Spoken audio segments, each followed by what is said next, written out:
Welcome to this week's Who the Folk podcast. I'm Lonnie Goldsmith, the editor of TC Jewfolk. And this week I talk with Emma Nadler, a therapist and the author of the soon-to-be-released memoir, The Unlikely Village of Eden. We talk about why she chose to write the book now, parenting a child with disabilities, and what she hopes others take from the book on this week's Who the Folk podcast.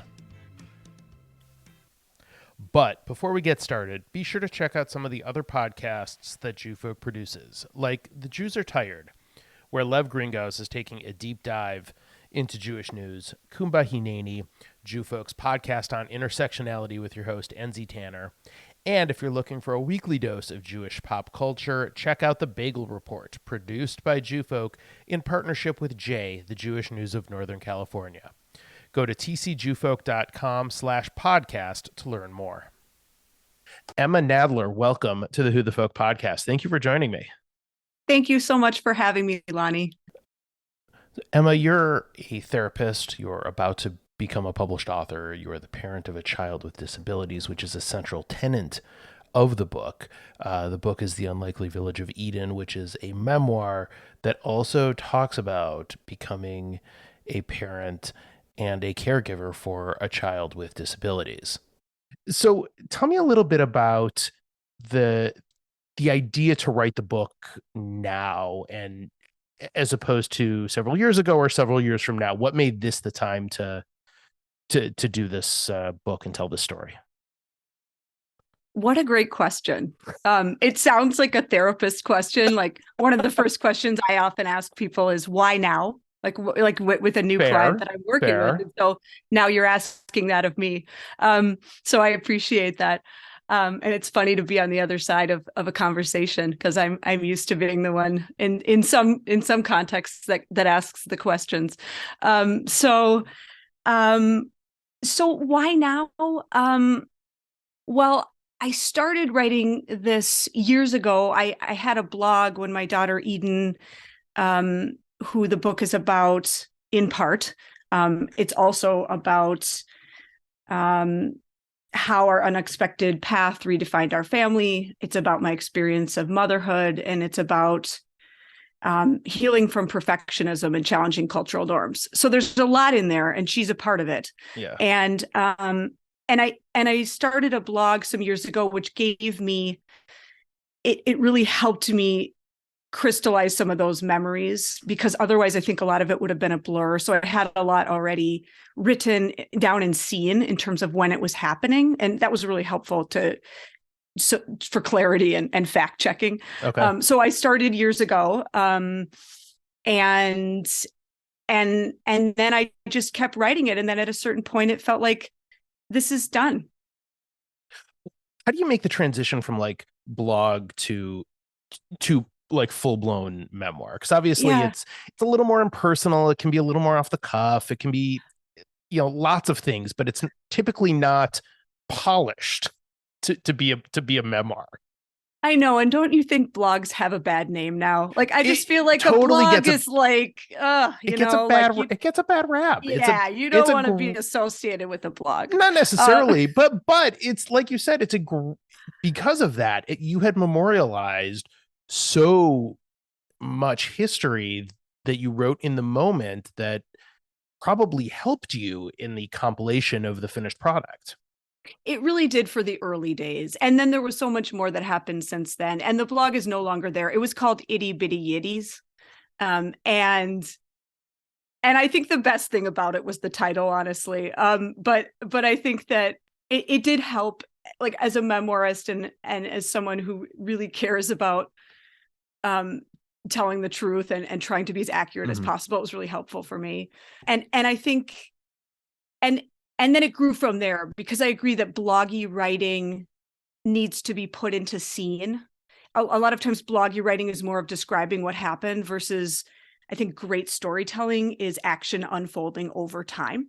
So we want to see it, we want to taste it, we want to feel it, we want to experience what the writer is experiencing. I mean, that's what makes, I think, in some ways, great writing. And so I really had to expand upon it and really get it more oriented towards the senses. It's a snapshot. Yeah. In time, the blog. Exactly. and that lasted for a few years, and then much of this memoir also unfolded after that. And I just, I mean, I just finished it not too long ago, so well, it kind of spanned my whole life, so there's a lot of different writing in different eras. Yeah. No, it definitely does, and there's definitely some really interesting jumping around between sort of the moments you found out about Eden's disability to your own near-death experiences, when in college, and sort of the adolescent you, and then the meeting your now husband to, and so there's it sort of covers, it's a memoir, it is about you, but like how it shapes those experiences, which is how you like all of those adjectives you sort of packed into what this book is about. It seems like a lot of ground to cover over, a few hundred pages, but it makes sense in the whole. I appreciate that. I mean, that's the hope, and the hope was that, yeah, it's a parenting memoir, but I hope that it can resonate with anyone who thought life was gonna be one way, and then it turned out to be another way. And I think most of us have a version of that story where we thought it was gonna be something, and we had all these expectations, right? I had all these expectations for my life, for motherhood, for maybe my career, and then, my path just changed dramatically in a matter of moments when we got Eden's diagnosis, my daughter, who has the rare genetic deletion. And they told us, she might not walk, she might not talk. We have no idea how her life will unfold, but she will have likely significant, very impactful to her functioning. And so then everything became really unknown.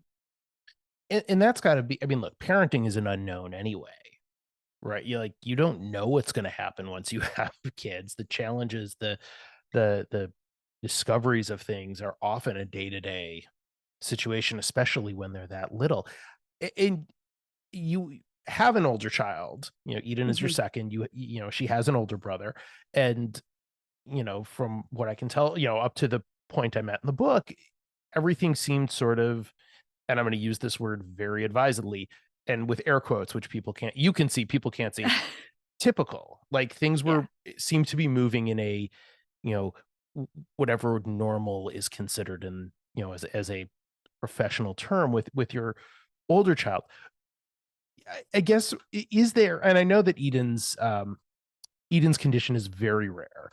I- Mhm. does it have like a clinical name? Um, so there's about a handful of people who've been known to have this deletion.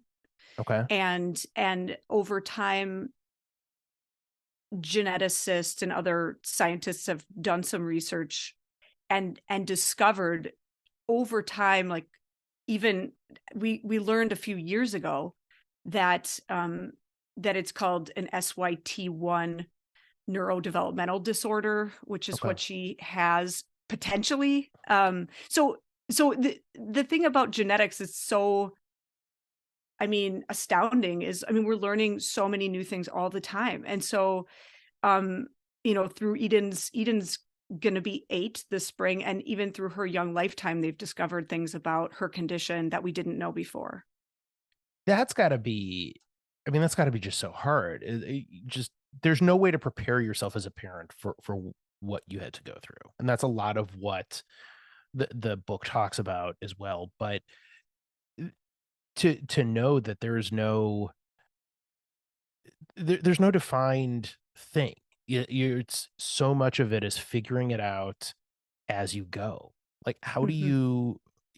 you and your husband as caregivers and sort of your village that takes care of her, how do you sort of balance the highs and lows of that?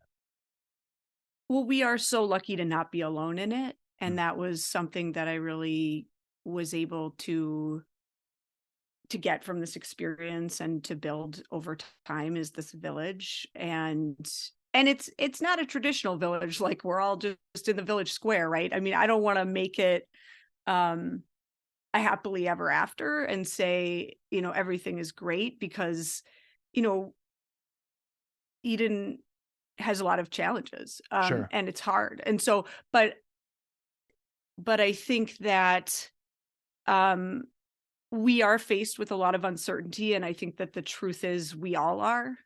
I mean, I feel very connected to other people it, because I think we all live with uncertainty. And a lot of times we have these defenses that protect us against thinking about that. Hmm. Um, and and so in a way it's forced me to get more comfortable with uncertainty. I'm not comfortable with it all the time, certainly. Um, I don't know you anyone know, who is. I get up at 3 a.m, just like the rest of us who sometimes fret. But yeah, we are facing uncertainty. And I know we're really, there's many other parents who are in similar situations, with kids with disabilities or other unexpected uncertainties. And yeah, that's a place that we have to live.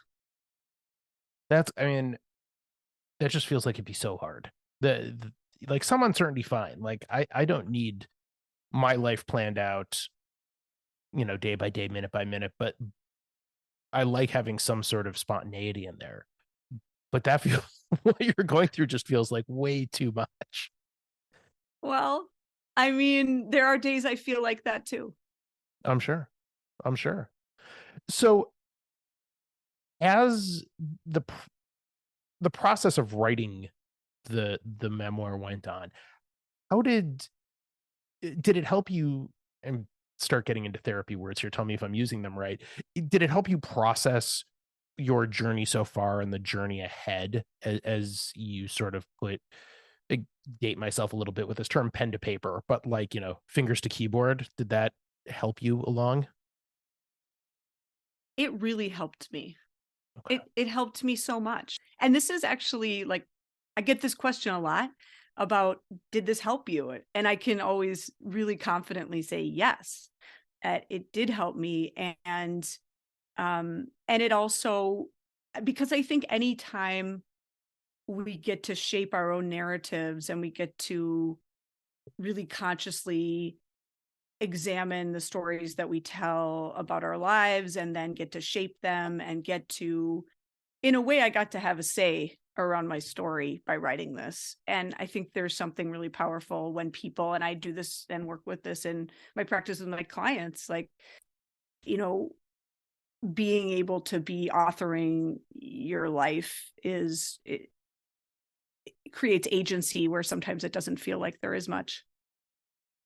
Sort of some control in a uncontrollable situation. Yes. I mean, you gotta love control. I know that's such a weird word too. It's, you know, Yeah. Yeah. I like to say we have influence. I don't think uh, any of us have control. And I've certainly craved it. And I think there's, it's clear if you read the book that I own up to that 100%. But I do think that we have influence. And I think whenever we can look for what those influences are, that can be emboldening, it can be helpful, and it can be kind of delightful sometimes. yeah, for sure. I'm curious. I know that you're touched on it a little bit, and I don't want to give too much away because I think your personal journey, especially through adolescence, is a really, really interesting one and a really fun piece of the memoir because it gives an insight into you as sort of the whole person, not just you, the mom. And I think Thank that's you. that's really important.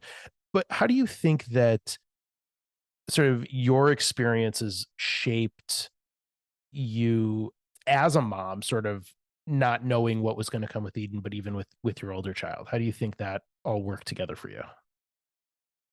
Well, Lonnie, I appreciate you saying that you could see me as more than a mom, because I think that that's one of my hopes of the book, is that Mm. we can see all mothers as more than their caregiving work and more than our caregiving work, and also um, really see the caregiving work too. Like see people as people, see the caregiving work and the important contributions to society, see both. Yeah. And so I'm really glad that shined through. Um, and and I think that I, when I was younger, I brazenly um unconventional. And I That's really, I that's really, probably an appropriate word for it. yeah, yeah. And I really prided myself on that. And, I had all these aspirations and beliefs. I wrote in the memoir, I told my mother I would never get married.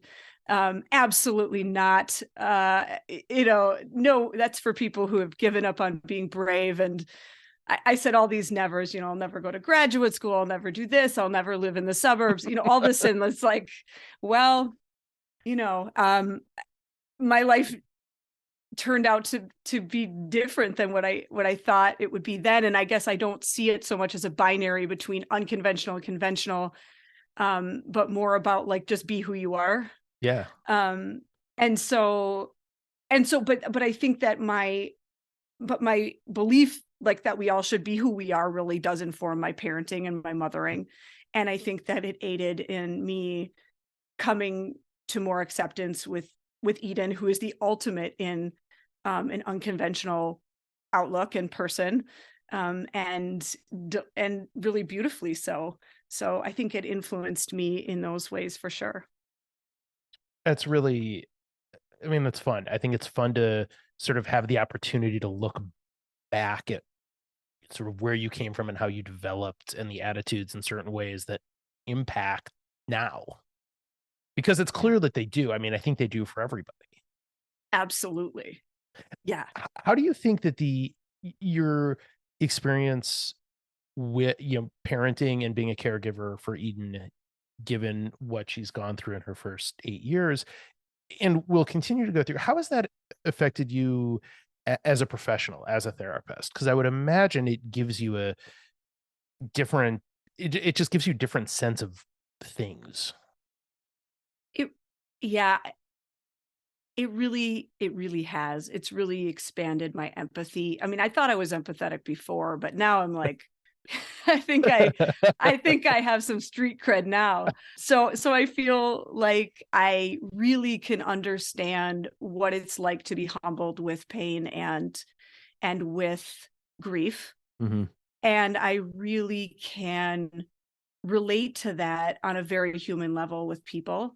And I think that that enhances my ability to be present, to show up for people, to not pretend I have the answers, to walk alongside someone, to be an ally.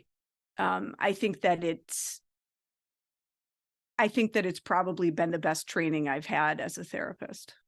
And it's just such an important perspective that it gives you. Yeah. Yeah. It definitely does. I mean, it really, um, I'm not coming in with any kind of, and I'm also not coming in with any kind of preconceived notions about what family life is for someone. I really want to understand what it's been like for them. And I think that comes through. Well, we all have our own journeys, right? And this is yours, but I think it can help you to understand other people's as you go through your own process. Yeah, I've felt that way. One of the things that made me super angry, um, very early in the book, and it's something that as a therapist, I'm sure had to shock you, as you were before Eden's diagnosis, you were essentially blamed for some of the feeding issues she was having, that maybe Hmm. you weren't trying hard enough. Like, as a therapist, that has to run counter to, like, all of your training, I would imagine, or at Yeah, least a lot and of it. right. And yet, in a way, I wasn't surprised because of the misogyny that we live with in this world. And I Mhm. think that mothers, they get a lot of blame. So so in a way, I wasn't surprised to be blamed. And in a way, of course, it was extremely hurtful because also I'm a product of this culture. So I had at the beginning of this process tended towards blaming myself. I mean, I'm not there anymore. I don't blame myself for my daughter's challenges, but that's something that's really, really common when someone goes through grief because in a way it it says that we have control still. Like if we're in charge and it's our fault, then there's still something that we're in control of.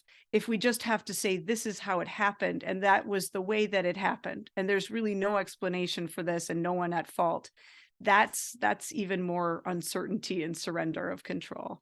And the diagnosis itself and how it happens, it's not like some big cliffhanger. It's something that you address really early on, that Yes. it's just a thing that happens. Yeah. Yeah. She has a rare genetic deletion on the Q arm of the 12th chromosome.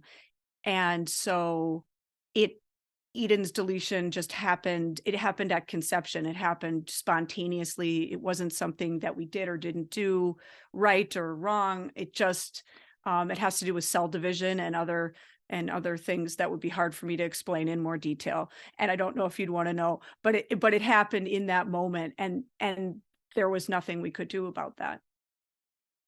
And I encourage people to Google what that is, because I read the words in the book and I need to go look them up to understand all of it. I am no geneticist. So, well, I mean, Well, that makes two of us. Yeah. I'm And sure. yeah. But I think if I just want to summarize it really briefly, she's missing a significant Eden, my daughter, is missing a significant part of her DNA. Yeah. So if you, that's all you really need to know. Right. The Absolutely. the book is not technical. It's not a Nope. sciencey book.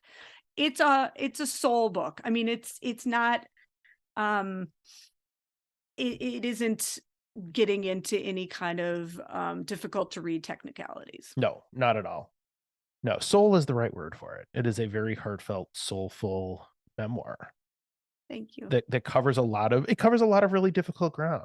One thing I'm curious about, we mentioned Eden has an older brother.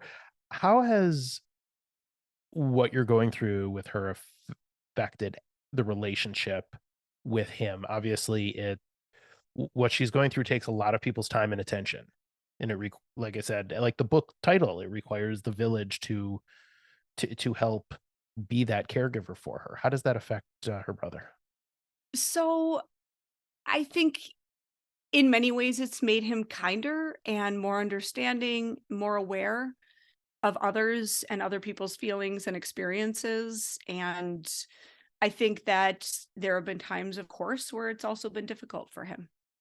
I'm sure. I'm sure it's got to be. It's got. I mean, it's hard enough as a kid, and to know that to have somebody. Like, I'm an older sibling, right? So I sort of the idea of parents' attention being split in a certain way, as like when you're that age, that's really challenging. Yeah. Uh, you know, now being older, it doesn't bother me at all. But I'm sure as a 10, 11, 12-year old, it probably sucked. Yeah. Yeah. I think that's definitely one good way to say it. So, well, I mean, look, it's great because he certainly could have gone it certainly could go the other way, where he's not empathetic and is sort of mean and to others about it and about other things. And um it's great that he's certainly better than the alternative, but the path he's gone Absolutely. down. Absolutely. Far better than the alternative. Absolutely. So as we're getting closer to the book coming out, it's mid-April, is that right? It's April 25th. Okay, so late April. Mhm. Um, into these last couple of months before publication, how are you feeling? Obviously, it's written, it's done, it's out of your hands, but like knowing that now the world is going to get to see this, what's it like? Well, I mean, it's all kinds of things. It's been really fun, and it's been scary Yeah. to put out such a vulnerable thing. I definitely think as a therapist, I'm used to holding back a lot of Mm. my own experience, and being there for others, and really tucking that away. And in many ways it's like the ultimate containment. It's really nice. And so this is definitely not that. This is really much like this is my story, and that feels really great too. But it's scary because it's vulnerable. Yeah, I was going to say, because you're a therapist and you talk with clients and patients about very intimate details of their lives. You're putting yourself out there in a way that I don't know if a lot of, practitioners would do, Hmm. because it opens you up in a certain way that I wouldn't necessarily expect somebody to throw anything back in your face. But I feel like it's just it makes you very open and vulnerable, where that might not be something you want to show to patients. Well, and I think, I consult with a mentor who specializes in ethics, and I've thought about this a lot. I've Mm, really spent a lot of time and energy considering, like, how do I hold both of these roles? What are the ethics around that? What does it mean to share my personal story publicly when I do work with people in this very other way, as a therapist, as their therapist? And I think the truth is, like, I'm not giving it to clients. Like, they can read it, of course, if they want right. to, Sure. but it's a separate sphere. And I'm still there for them. And if they want to ask me about something about my life, then we'll have that conversation. But the space will still exist for them and for what they've always known me to be, which is present with their needs. And then Mm. I also get to have a life and get to do um my work as a creative person and as a writer, which is something that I've always loved to do. Well, that is excellent, as evidenced by the blog from all those many years ago. Yes, yes. And I used to write plays, and I've done different things Oh, throughout time. wow. Yeah, yeah. That's very cool. Yeah, thanks. Well, last couple of questions and we will let you go. First, what is your favorite Jewish food? My favorite Jewish food is challah right out of the oven. Do you bake it? My dear friend bakes it, Okay. which is all the better. Oh, all the goodness, none of the mess. Exactly. No, absolutely. And what is your favorite Jewish holiday? My favorite Jewish holiday is Passover. Okay. How come? Um, and I I think it's Passover. This is a hard question. I know this is a question you ask every guest. And I think Passover because I like the underdog. And I feel like Passover is the underdog holiday. It's like people don't like the food. It's a whole thing. But it's also a chance to sit down and have conversations about things like freedom, and Hmm. it's a chance. I think the social justice elements are great and rich, and really, I think as Jews we can really think about how can we make connections with other people whose freedom we can support. And I think it really links us to the bigger world, which is something I'm really interested in doing.